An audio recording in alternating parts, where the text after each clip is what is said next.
Assalamualaikum warahmatullahi wabarakatuh. A'udzu billahi minasyaitonir rajim.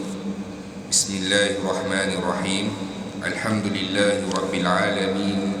Wassalatu wassalamu ala sayyidina Muhammadin asyrafil mursalin wa ala alihi wa sahbihi ajma'in. Subhanaka la ilma lana illa ma 'allamtana innaka antal alimul hakim wa la hawla wa la quwwata illa billahil aliyyil azim. Radina billahi rabba wa bil islami dina wa bi Muhammadin nabiyyan wa rasula. Allahumma a'inna ala dzikrika wa syukrika wa husni ibadatik. Rabbi yassir wa la tu'assir fa inna taysir alayka yasir rabbi tamim bil khair. Alhamdulillah, nawaitu i'tikaf fi hadha masjid sunnatan lillahi ta'ala. Syukur pada Allah Subhanahu wa ta'ala, selesai kita menunaikan solat fardu subuh secara berjemaah. Pujilah Allah Subhanahu wa ta'ala dengan pujian terima kasih. Wahai Allah, kerana memilih kita untuk bangun daripada tidur kita, bersiap, mandi, pakai pakaian, datang ke masjid, memulakan hari kita dengan aktiviti solat subuh secara berjemaah. Moga-moga urusan seharian kita daripada awal hinggalah ke akhirnya mendapatkan keberkatan daripada Allah Subhanahu wa ta'ala, asbab kita memulakan kehidupan kita dengan perkara yang baik, insya-Allah. Tuan-tuan, ada satu perkara di mana kita hidup di atas muka bumi Allah ini kena pandai memilih kawan. Pilih kawan ini bukannya nasihat untuk anak-anak kita darjah 2, darjah 5, tingkatan 1, nanti dah masuk sekolah kena pandai pilih kawan elok-elok, pilih kawan belajar. Tuan-tuan, nasihat ini bukannya terpakai kepada anak-anak kita sahaja. Semua lapisan umur daripada kanak-kanak, remaja, dewasa, warga emas dan sebagainya kena pilih kawan.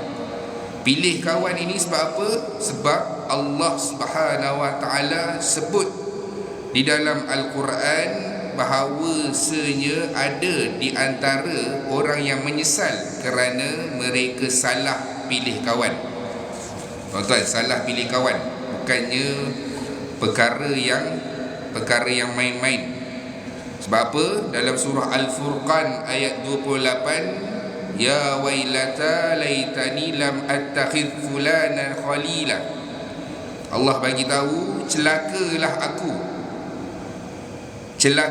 aku, alangkah baiknya kalau aku tidak mengambil si dia itu menjadi kawan aku.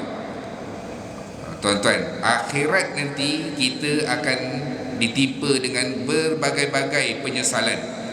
Antaranya salah pilih kawan. Kalaulah aku tak kawan dengan dia, kalaulah aku tak ikut dia, aku ikut kawan yang baik. Tuan-tuan, ayat ini merujuk kepada seorang sahabat ataupun seorang lelaki yang bernama Uqbah bin Abi Mu'ayt. Sebelum Rasulullah sallallahu alaihi wasallam menjadi rasul, Uqbah bin Abi Mu'ayt ini kawan Rasulullah, kawan Nabi. Sebelum menjadi rasul, dia pergi rumah Nabi, Nabi pergi rumah dia. Begitulah tuan-tuan. Siapa dia? Uqbah bin Abi Mu'ayt. Bila Rasulullah sallallahu alaihi wasallam dilantik secara rasmi menjadi rasul, sebarkan Islam, ajak orang tinggalkan berhala, sembah Allah. Orang-orang Quraisy Mekah, sebahagiannya pimpinan-pimpinan Mekah, cuba mengelak daripada Nabi, kecam Nabi, cuba menghalang dakwah Nabi sallallahu alaihi wasallam. Ketika itulah Uqbah bin Abi Mu'ayt mula menjarakkan diri dia daripada Rasulullah. Maksudnya apa tuan-tuan? Dulu kalau WhatsApp reply, tapi sekarang WhatsApp SIM je, blue tick saja. Mula menjarakkan diri daripada Rasulullah sallallahu alaihi wasallam. Dah tak pergi dah rumah Nabi, dah tak berkawan dah dengan Nabi, dan dia mula rapat dengan seorang lelaki yang bernama Ubay bin Khalaf. Ubay bin Khalaf. Sebab apa? Kalau duduk dengan Muhammad nanti kena kecam, duduk dengan Muhammad nanti dah tak ramai kawan, kalau duduk dengan Muhammad nanti dah tak boleh nak lepak sekali. Jadi nak dapat habuan-habuan dunia ni kena tinggalkan Muhammad, dan dia mula rapat dengan Ubay bin Khalaf. Tuan-tuan bayangkanlah, kalaulah Uqbah bin Abi Mu'id kekal bersahabat dengan Rasulullah sallallahu alaihi wasallam dan menerima Islam, bersahabat dengan Nabi sehinggalah akhir kehidupan dia, maka di mana tempat Uqbah bin Abi Mu'id pada hari ini? Tuan-tuan, mestilah jadi sahabat Nabi sallallahu alaihi wasallam. Title sahabat itu kekal sehinggalah hari akhirat. Tuan-tuan, Uqbah bin Abi Mu'id, dialah nanti di hadapan Allah menyesal. Sebab apa? Sebab salah pilih kawan. Tuan-tuan, maka hari ini salah pilih kawan. Pilih kawan ni bukannya nasihat motivasi untuk pelajar SPM ke, nasihat motivasi untuk kanak-kanak sekolah ke, ianya juga nasihat untuk kita sendiri. Untuk kita, walaupun kita dah dewasa, takkanlah boleh salah pilih kawan. Pandailah kawan, boleh kawan dengan siapa-siapa. Ya, boleh kawan dengan siapa-siapa, tapi dengan siapa kita berkawan itu menentukan bagaimana kita menjalani kehidupan kita. Kalau tidak, tak adalah pepatah yang kata apa? Kalau berkawan dengan orang penjual minyak wangi, maka akan tempiaslah sedikit bau wangi itu kepada kita. Kalau berkawan dengan orang yang mengerjakan maksiat dan sebagainya, maka akan terpiaslah sedikit sebanyak perkara tersebut kepada kita. Wallahu alam. Itu adalah renungan buat kita sebelum kita memulakan pagi ini, tuan-tuan, iaitu dengan pilih kawan.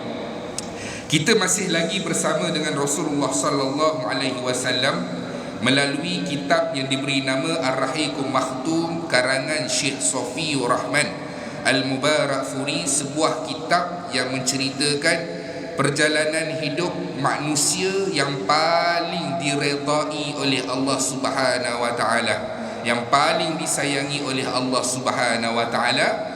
Siapa dia? Dia adalah Muhammad bin Abdullah sallallahu alaihi wasallam, nabi kita, tuan-tuan. Kalau kita tanya dalam dunia ini siapa yang paling Allah sayang, siapa yang paling Allah redha, jawapan dia Muhammad bin Abdullah sallallahu alaihi wasallam. Sebab apa, tuan-tuan? Sebab keseluruhan ujian yang diberikan oleh Allah kepada Nabi daripada lahir hinggalah hari kewafatan Rasulullah sallallahu alaihi wasallam, Nabi ini lulus ke semua ujian-ujian tersebut. Tuan-tuan, siapa dia? Nabi kita sallallahu alaihi wasallam.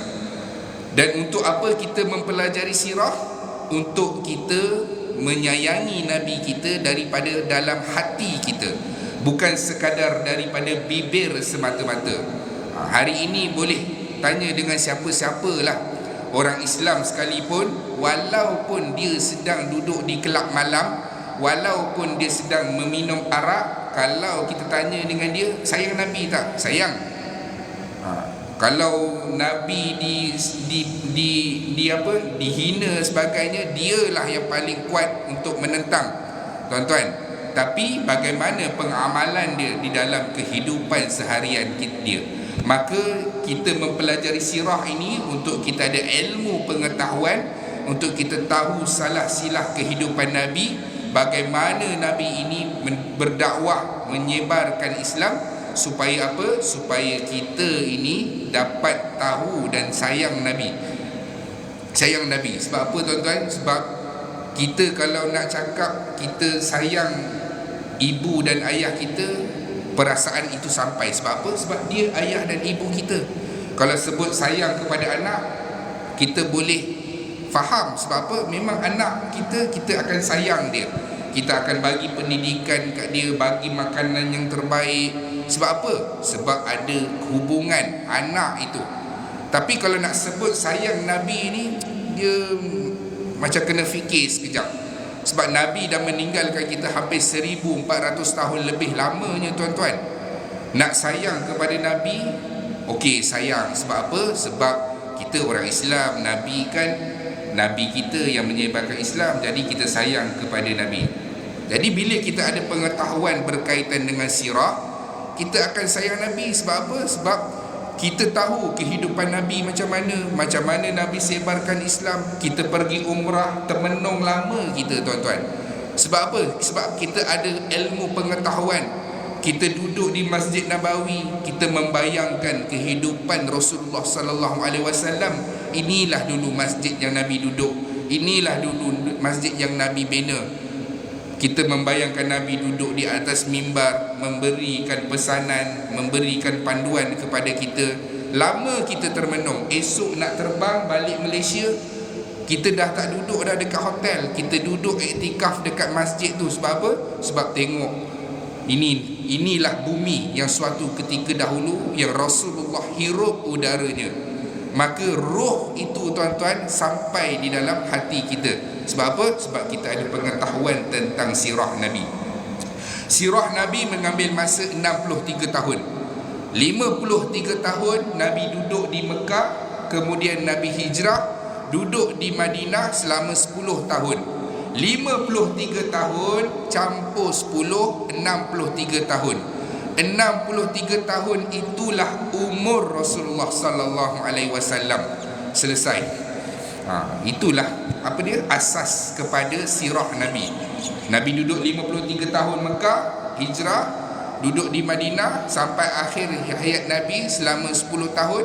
53 campur 10, 63. Itulah riwayat hidup Rasulullah sallallahu alaihi wasallam. Pada pertemuan yang terdahulu kita dah lihat dah bagaimana Rasulullah sallallahu alaihi wasallam dalam peristiwa perjanjian Aqabah 1 dan 2. Perjanjian Aqabah ini rentetan daripada dakwah Nabi pada musim haji. Nabi pergi kemah ke kemah. Macam hari inilah, tuan-tuan. Tuan-tuan tengok dekat musim haji, ini kemah orang daripada Eropah, ini kemah jemaah haji daripada Malaysia, ini kemah jemaah haji daripada Indonesia. Begitulah Nabi pergi kemah ke kemah. Bila Nabi pergi kemah ke kemah ini, tuan-tuan, berapa ramai yang masuk Islam? Jawapan dia kosong orang. Susahnya dakwah Nabi, tuan-tuan. Kosong orang yang menerima Islam, tak ada orang. Sebab itulah pengarang kitab kita ini, dia masukkan sebuah kisah di mana apabila Nabi berdakwah kepada kemah yang diduduki oleh orang-orang Yathrib. Orang-orang Yathrib ni orang apa? Orang Madinah. Bila orang Yathrib ini Nabi dakwah, mudahnya mereka nak masuk Islam. Sebab apa, tuan-tuan? Sebab dekat Madinah ini ada orang Yahudi. Bila dekat Madinah ada orang Yahudi, Yahudi ini daripada zaman nenek moyang mereka bagi tahu akan datang Nabi akhir zaman ini daripada bangsa kami. Nabi itu akan bersama kami membunuh orang-orang Arab. Tuan-tuan, kalaulah Nabi itu daripada Yahudi sekalipun, mustahil Nabi itu akan membunuh umat dia daripada bangsa-bangsa yang lain. Maka bila mereka tahu Nabi ini rupanya daripada Arab, daripada Mekah, daripada bangsa Quraisy, maka orang-orang Yathrib ini kata apa? Kitalah yang patut beriman kepada Nabi ini dahulu sebelum Yahudi ini jumpa Nabi ini. Maka dalam perjanjian tersebut ramai yang masuk Islam. Nabi hantar naqib, ustaz-ustaz lah di kalangan para sahabat, antaranya Mus'ab bin Umar dan juga Abdullah bin Umi Maktum, pergi ke Madinah ini untuk dakwah. Tahun yang seterusnya datang lebih ramai, 70 lebih orang datang berbai'ah kepada Nabi, menyatakan taat setia kepada Nabi. Supaya apa? Supaya sentiasa mendengar, taat kepada Nabi, akan bersama dengan Nabi mempertahankan Islam, kemudian balik semula sebarkan Islam, tuan-tuan. Sebab itulah nanti bila Nabi hijrah pergi ke Madinah, tuan-tuan, sudah ada 500 orang yang menerima Islam. Betapa Nabi gembira dan sukanya Nabi. 13 tahun Nabi dakwah di Mekah, tuan-tuan, 13 tahun tak sampai daripada 300 yang masuk Islam, sedikit jumlah. Ini Nabi belum sampai lagi dekat Madinah, belum lagi sampai, Nabi sampai nak sebarkan Islam sudah ada 500 orang. Cukup gembira Rasulullah sallallahu alaihi wasallam. Hari ini insya-Allah kita akan masuk pada sambungan yang seterusnya, iaitu peristiwa hijrah. Hijrah ini, tuan-tuan, tiap-tiap tahun ma'al hijrah kita akan dengarlah peristiwa hijrah. Cuma hari ini kita nak tengok apa perkara maklumat-maklumat baru berkaitan dengan hijrah ini, supaya kita dapat tambah pengetahuan kita. Tahun ke-12 kenabian, tuan-tuan. Orang-orang Madinah terima Islam, umur Nabi pada ketika itu 52 tahun. 52 tahun, tuan-tuan. Tahun ke-13 Allah izinkan untuk hijrah. Tapi Nabi tak hijrah. Allah izinkan sahabat dulu hijrah. Allah izinkan para sahabat hijrah. Rupa-rupanya, tuan-tuan, Quraisy ini keluar daripada Mekah, sebarkan Islam pun dia tak suka. Duduk di dalam Mekah, amalkan Islam pun dia tak suka. Kalau kita lah, kita tak suka dengan orang tu, kita cukup sekadar dia tak duduklah dalam kawasan kita. Cukup sekadar tu je. Ini pergi ke tempat lain pun dia tak suka. Quraisy ini. Apa yang berlaku? Ada sebahagian sahabat yang bila keluar hijrah, mereka akan ditangkap, diseksa ataupun dibunuh. Tuan-tuan, keluar hijrah ni maksudnya mereka berpindah. Kita jangan bayangkan keluar hijrah ni para sahabat sewa lori, kemudian panggil lalamove kan, packing barang perabot masuk dalam lori, lepas tu baju-baju, mesin basuh, peti ais, kemudian okey pergi hijrah ke Madinah. Bukan, tuan-tuan. Sebab apa? Kalau hijrah yang macam itu, orang-orang Quraisy Mekah, pimpinan Mekah akan tangkap, tak bagi keluar hijrah untuk sebarkan Islam dekat tempat lain. Maka hijrah pada ketika itu keluar dalam keadaan sembunyi-sembunyi, bawa sekadarnya sahajalah, pakaian sikit, makanan sikit, kemudian keseluruhan harta yang berada di rumah itu ditinggalkan macam tu sahaja demi menyelamatkan agama. Tuan-tuan bayang, renung sekejap. Kita baca sirah, tuan-tuan, kita renung sekejap. Kalaulah arahan yang sama diberikan kepada kita, adakah kita akan taat dengan perintah Allah? Bayangkanlah, tuan-tuan, masing-masing ada rumah. Dekat rumah ada yang lagi setahun lagi nak habis bayar. Ada rumah yang dekat rumah dia ada perabot Lorenzo. Kemudian pinggan-pinggan mangkuk dia ada Alfopal, ada Corel, ada apa lagi, pinggan-pinggan mangkuk, Tupperware dia. Nak pula dia ni ejen Tupperware kan, penuh dekat rumah. Tuan-tuan bersedia ke nak tinggalkan semuanya itu? Suami puan-puan tinggalkan Tupperware dekat tempat kerja pun kena marah. Tahu kan abang, Tupperware tu mahal. Esok saya nak awak sampai punch card, ambil dulu Tupperware tu, masuk dalam beg dulu, nanti terlupa. Tuan-tuan bersediakah nak meninggalkan kemewahan dunia? Kalaulah arahan yang sama diberikan kepada kita pada saat ini, wahai orang-orang Putrajaya, kita kena hijrah, tak selamat tempat ini, kena pergi tempat lain. Tapi nak pergi tu tak boleh bawa banyak-banyak, nanti kena tangkap. Jadi nak keluar tu bawalah sikit beg sandang dan sebagainya, keluar hijrah. Tuan-tuan, hati kecil kita kata apa? Mustahil. Sebab apa? Dekat sini dah ada kerja tetap dah, takkan nak pindah, kan nak makan apa? Dengan yang bercakap ini pun sendiri pun kata berbelah bahagi, tuan-tuan. Sebab apa? Sebab susah. Sebab itulah Allah uji benda ini, perkara ini kepada para sahabat Rasulullah sallallahu alaihi wasallam yang imannya itu seperti gunung dan ganang. Kita iman kita tuan-tuan senipis kulit bawang, maka ujian kita hanyalah sedikit sajalah. Sedikit lah. Apa dia? Kereta pancit kan. Lepas tu ada solusi lah. Towing, bawa pergi bengkel. Ujian kita. Bila kita rasa ujian kita besar tuan-tuan, lihat ujian para nabi dan para rasul, supaya dapat memujuk hati kita bahawasanya alhamdulillah ujian aku sikit jadi. Ujian Allah yang berikan kepada para sahabat lebih besar lagi. Tuan-tuan, seterusnya antara sahabat yang keluar berhijrah awal ni tuan-tuan, nama dia siapa? Nama dia adalah Abu Salamah. Abu Salamah ada isteri Ummu Salamah, dan dia pun ada anak. Waktu Nabi arahkan keluar untuk hijrah ni tuan-tuan, Abu Salamah inilah yang keluar dahulu. Dia tak fikir, dia kata saya nak hijrah bulan depan lah. Sebab apa? Minggu ni ada majlis anugerah APC. Saya nak kena ambil APC ni dulu baru pergi hijrah.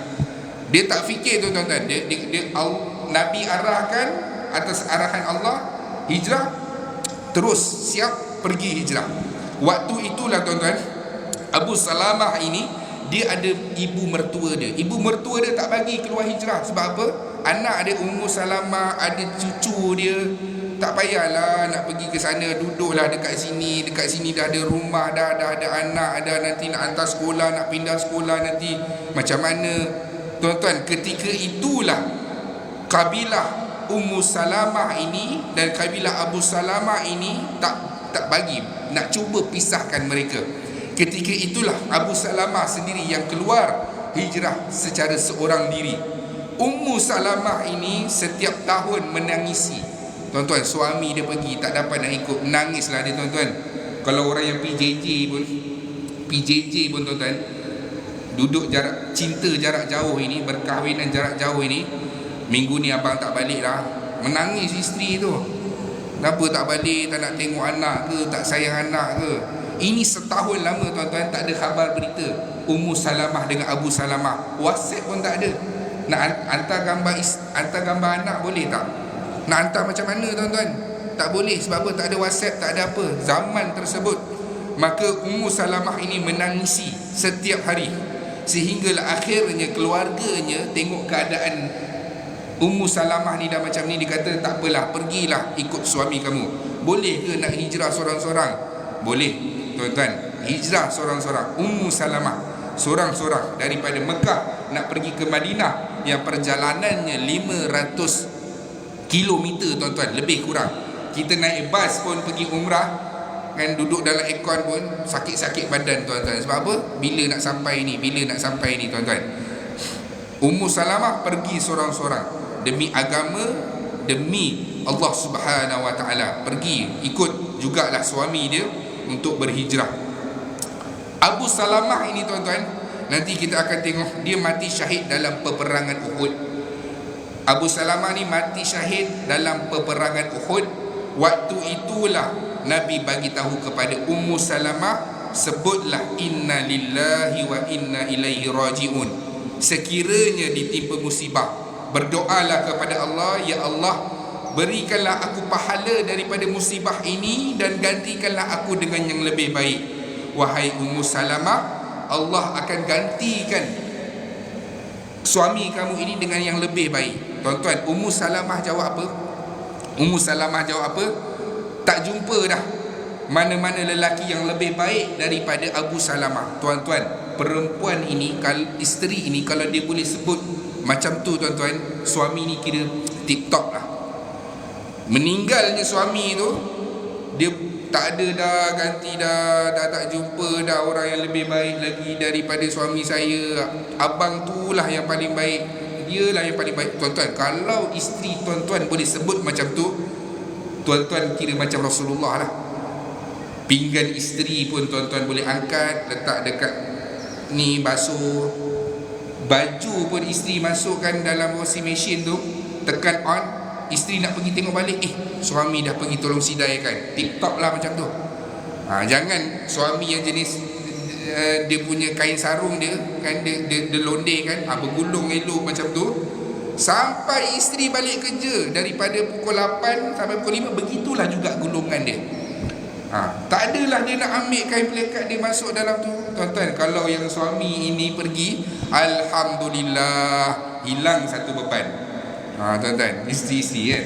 Contoh. Ummu Salamah ni kata tak jumpa dah mana-mana yang lelaki yang lebih baik daripada Abu Salamah waktu mati syahid tersebut, tuan-tuan. Sehinggalah akhirnya rupa-rupanya Rasulullah lah yang akan berkahwin dengan Ummu Salamah. Maka benarlah Rasulullah lah yang lebih baik daripada Abu Salamah, tuan-tuan. Kemudian apa yang berlaku? Bila hijrah, Ummu Salamah ini sampai dekat satu kawasan yang bernama Tanaim. Di situlah dia jumpa Uthman bin Talha. Uthman bin Talha inilah yang bawa escort Ummu Salamah ini sampai ke Quba. Di situlah dia berjumpa dengan suami dia. Seterusnya, tuan-tuan, seorang lagi sahabat yang keluar berhijrah pada awal-awal ini, siapa? Dia adalah Suhaib Ar-Rumi. Suhaib Ar-Rumi ni dia bukan orang Mekah. Dia orang luar, tapi dia orang Arab. Dia orang luar. Dia datang ke Mekah dalam keadaan dia ni pandai berniaga. Dia bolehlah mula-mula buka gerai, lepas buka gerai buka kedai, berniaga maju, tuan-tuan. Dan sehingga dia ini menjadi jutawan. Siapa dia? Suhaib Ar-Rumi. Sampai orang kata dia ni orang Rom, sebab fizikal dia tak macam orang Arab. Dia datang ke Mekah, dia pandai berniaga, dia jutawan, tuan-tuan. Dia masuk Islam dan dia nak keluar hijrah. Bila dia nak hijrah ni, tuan-tuan, dah sekira-kira dah sampai kat satu bukit dah, sepadan dah nak keluar daripada Mekah, Quraisy ini kejar dia. Suhaib Ar-Rumi ni perasan, dia pusing belakang, dia keluarkan panah dia, dia tarik panah dia. Dia kata, apa yang kamu nak daripada aku? Maka Quraisy Mekah ni kata apa? Dia kata, wahai Suhaib, dulu kamu ni datang ke Mekah dalam keadaan kamu ini miskin. Kemudian kamu berniaga, baju berjaya, kedai kamu pun besar, duit kamu pun banyak.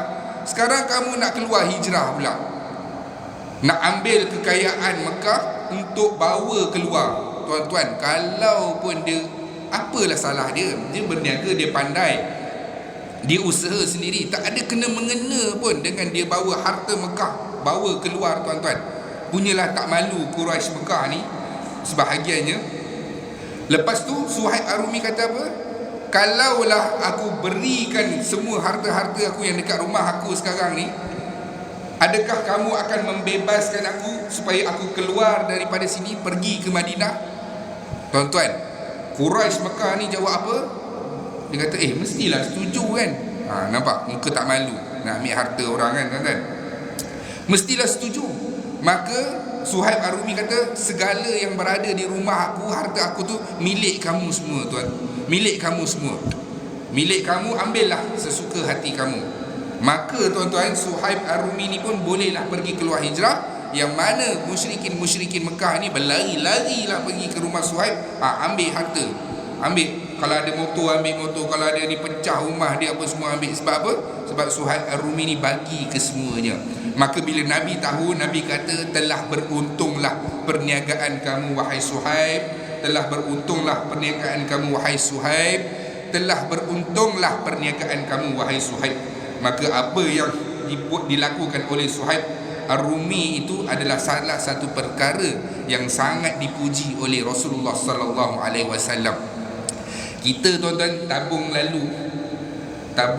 masjid lalu kan, nak keluar duit yang warna merah ke, dengan saya sekali lah, saya sebut ni dengan saya sekali lah, nak keluar duit warna merah tu jarang-jarang. Nak warna yang purple pun lagi jarang-jarang. Sebab apa? Kita yang ikhlas ni yang duit warna biru tu, itu ikhlas, dia tak ada berbolak-balik, insya-Allah ikhlas kerana Allah. Tapi kalau 20 kan, nak letak 100 ke apa, macam boleh ke ni aku ni, macam tu. Kang nak makan lagi, kang cukup ke duit aku? Kalau kita, tuan-tuan, sahabat begitu, tuan-tuan. Kita dengar cerita ini ibarat macam kisah dongeng, tapi ianya adalah yang pernah berlaku pada 1400 tahun yang dahulu. Kemudian kita lihat lagi siapa lagi sahabat yang keluar hijrah. Antaranya Umar bin Al-Khattab, Iyash bin Abi Rabi'ah dan Hisham ibn As. Tuan-tuan, mereka keluar berhijrah. Waktu ini tuan-tuan, Abu Jahal dan Al-Haris dia pergi kejar. Dia kejar siapa? Dia kejar Iyash ini. Dia kejar Iyash ini. Dia kata, wahai Iyash, kamu kena balik. Sebab apa? Ibu kamu ini ada hubungan dengan lelaki sekian. Dia buat fitnah. Maka ketika itulah Sayyidina Umar kata apa? Sayyidina Umar kata, wahai Iyash, ibu kamu itu kalau ada kutu dekat kepala dia sekalipun, dia boleh buang sendiri. Maka mustahillah perkara itu akan berlaku. Maka akhirnya Iyash bin Abi Rabi'ah ini, dia pun, yelah tuan-tuan, kita ada masalah keluarga tuan-tuan. Kalau orang tipu ke tak tipu pun, kita nak balik. Sebab apa? Yang berlaku itu adalah ibu kita, mak kita, ayah kita. Maka kita akan balik. Maka bila Iyash ini balik tuan-tuan, akhirnya dia diikat oleh Abu Jahal dan juga Al-Haris. Rupa-rupanya itu adalah muslihat sahaja untuk tidak membiarkan Iyash ini untuk keluar hijrah ke Madinah. Apa yang berlaku di Darul Nadwah tuan-tuan? Apa yang berlaku di Darul Nadwah? Darul Nadwah ini sejak zaman Qusay bin Kilab lagi, kita boleh katalah sebagai parlimen Mekah. Nak faham lah. Contohnya majlis mesyuarat untuk menteri-menteri Mekah. Apa yang berlaku di Darul Nadwah ini? Quraisy bermesyuarat. Dia kata apa? Dia kata ramai dah pengikut-pengikut Muhammad ini tinggalkan Mekah, pergi ke Madinah. Nanti kalau dia sebarkan Islam, penduduk Madinah jadi Islam, jumlah mereka lebih ramai, habis kita. Sebab apa? Kita nak pergi berdagang kita nak pergi berdagang ke Syria, Syam, kena lalu. Ibarat apa dia tuan-tuan? Nak pergi ke Kuala Lumpur, nak kena lalu Sungai Besi. Maka kalau kita nak berdagang ke Syam, kita kena lalu Madinah ni.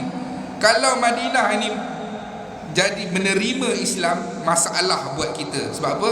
Nanti mereka akan sekat kita, mereka akan perang dengan kita, susah nak berniaga. Maka ketika itulah mereka bermesyuarat. Mereka kata kalaulah Aus dan Khazraj ini terima Islam pun habis. Sebab apa? Aus Khazraj ini pandai berperang, mereka pandai dalam kepimpinan. Orang Islam akan jadi bertambah kuat. Kita kena sekat. Antara cadangan-cadangan yang mereka utarakan adalah, satu, kita halau Muhammad. Mereka kata tak boleh, kita tak boleh halau Muhammad. Kalau kita halau Muhammad, Muhammad sebarkan Islam dekat luar, semua orang suka dengan Muhammad. Tuan-tuan, Quraisy Mekah pun dalam keadaan dia menindas Nabi SAW, dia kata apa?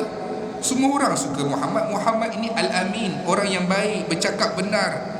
Semua orang akan tertarik dengan dia. Nanti kalau orang terima Islam, lagi susah. Cadangan yang kedua, tangkap penjarakan Muhammad. Tak boleh. Sebab apa? Kalau tangkap penjarakan Muhammad, nanti yang dekat Madinah tadi kumpul kekuatan, perang dengan kita pun masalah. Bunuh Muhammad, cadangan yang ketiga.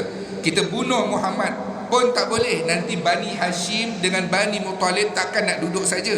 Walaupun bukan Islam tuan-tuan, sebab mereka ini semangat kekeluargaan, asabiah mereka, kabilah mereka ini, walaupun tak Islam, mereka akan bantu tuntut bela hutang darah. Kalau Muhammad mati, Bani Hashim, Bani Muttalib takkan duduk saja, mesti akan menuntut hutang darah. Jadi tuan-tuan, mereka cadangkan, Abu Jahal bangun, dia cadangkan, kita bunuh Muhammad tapi bunuh ramai-ramai. Abu Jahal dia benda yang jahat ni, dia ada je fikiran dia.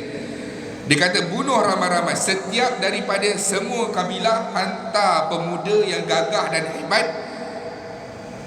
dengan senjata mereka, serentak tikam ke dada Muhammad. Ketika itu tak dapat nak bagi tahu siapa yang bunuh. Ramai yang bunuh. Maka Bani Hashim dengan Bani Muttalib tak boleh nak tuntut hutang darah. Sebab apa? Sebab ramai yang bunuh. Takkan nak pergi perang ramai-ramai. Tak terlawan tuan-tuan, tak terlawan. Maka bayaran diat ataupun tebus itu diberikan secara bentuk material, duit lah tuan-tuan, boleh diagih-agihkan kepada kabilah-kabilah sekian. Contoh, akhirnya mereka bersetuju tuan-tuan, mereka bersetuju untuk membunuh Rasulullah sallallahu alaihi wasallam. Apa yang berlaku tuan-tuan? Akhirnya Jibril datang, diutuskan oleh Allah pergi jumpa Muhammad. Allah dah izinkan kamu untuk keluar hijrah.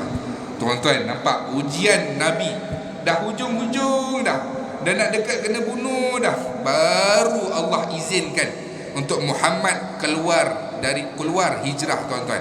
Apa yang berlaku? Nabi pergi ke rumah Abu Bakar.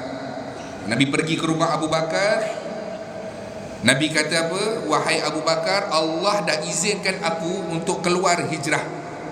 Maka ketika itulah Abu Bakar kata apa? Ya Rasulullah, izinkan aku menjadi peneman kamu. Nabi kata, bahkan memang aku nak kamu menjadi peneman aku untuk keluar dari hijrah ini. Tuan-tuan, siapa dia? Abu Bakar, sahabat Rasulullah sallallahu alaihi wasallam, meninggal wafat pun umur yang sama, 63 tahun, bersahabat daripada sejak kecil, kubur pun bersebelahan. Siapa dia? Abu Bakar dengan Rasulullah sallallahu alaihi wasallam, sahabat yang membenarkan perkataan Rasulullah sallallahu alaihi wasallam. Nabi pergi Isra Mi'raj, orang semua tak percaya. Mustahil lah tuan-tuan daripada Mekah nak ke Baitul Maqdis. Tuan-tuan, semalam kita lagi lah nak terbang flight pun ambil masa 12 ke berapa belas jam untuk sampai. Nabi pergi semalam saja tuan-tuan. Mereka dengar kisah tersebut, mereka kata Abu Bakar tak dengar lagi ni. Kan kalau Abu Bakar dengar ni, mesti dia pun akan keluar daripada Islam. Bila Abu Bakar tahu tentang peristiwa itu, Abu Bakar kata apa? Kalau Muhammad buat benda yang lagi pelik pun, aku dah percaya. Lebih daripada Isra Mi'raj ni, daripada peristiwa ini pun, aku akan lebih percaya yang lebih pelik lagi daripada itu. Siapa dia? Abu Bakar, yang membenarkan Rasulullah sallallahu alaihi wasallam. Kemudian apa yang berlaku? Malam tersebut, saya sambung sikit lagi. Malam tersebut tuan-tuan, Nabi bagi tahu kepada Ali bin Abi Talib, wahai Ali, dekat sudut rumah ini ada harta fulan bin fulan. Tuan-tuan faham tak maksud dia apa?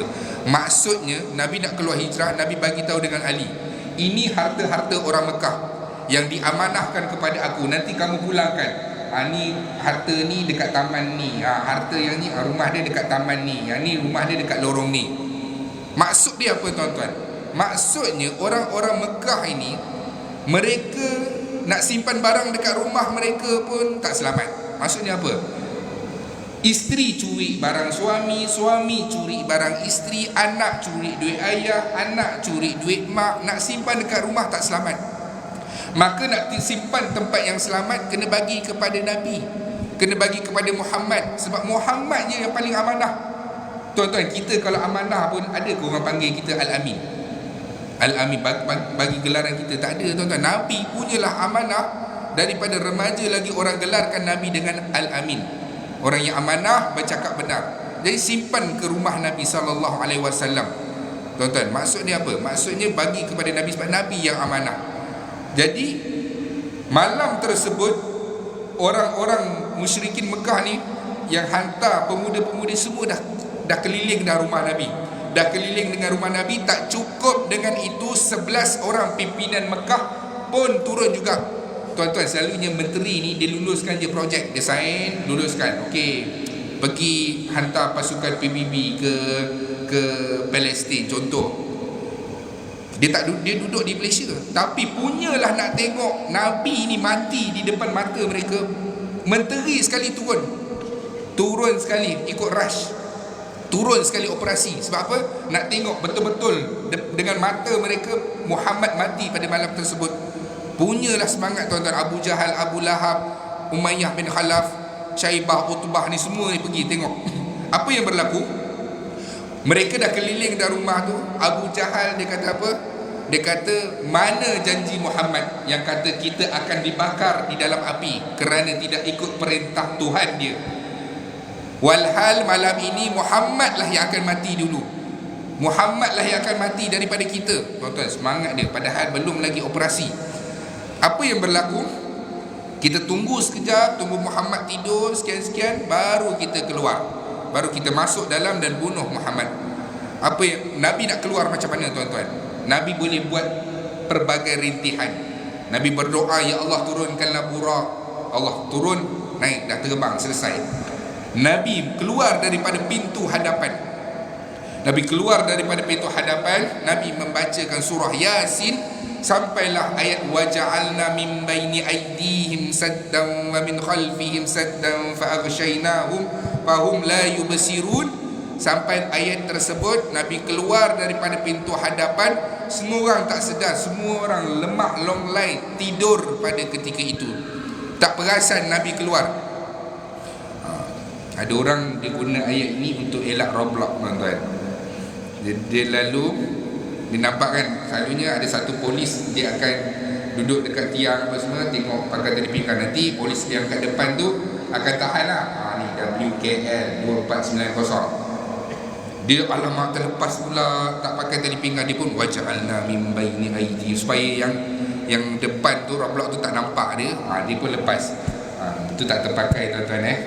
Itu selingan saja, joke lah. Okey, tuan-tuan, kita sambung sikit lagi. Apa yang berlaku? Nabi pun keluar dalam keadaan semua orang lemah longlai. Mana pemuda-pemuda yang hebat tadi, semuanya ketiduran, tak buat apa-apa. Nabi keluar, Nabi tengok muka seorang-seorang. Nabi tahu yang duduk itu pemuda tu semua nak bunuh Rasulullah sallallahu alaihi wasallam. Kalau kita lah, tuan-tuan, jentik telinga kan, nak bunuh aku, ketuk kepala masing-masing, tampar ke apa kan, ataupun cekik masa situ, tuan-tuan. Kalau kita lah, Nabi sallallahu alaihi wasallam tak mengapa-ngapakan pun mereka. Nabi ambil pasir, Nabi letak kepada mereka. Tujuannya, tuan-tuan, nak bagi tahu tadi Muhammad lalu di hadapan kamu, tapi Muhammad tidak pun mengapa-ngapakan kamu. Muhammad lalu dalam keadaan Muhammad tidak mengapa-ngapakan kamu.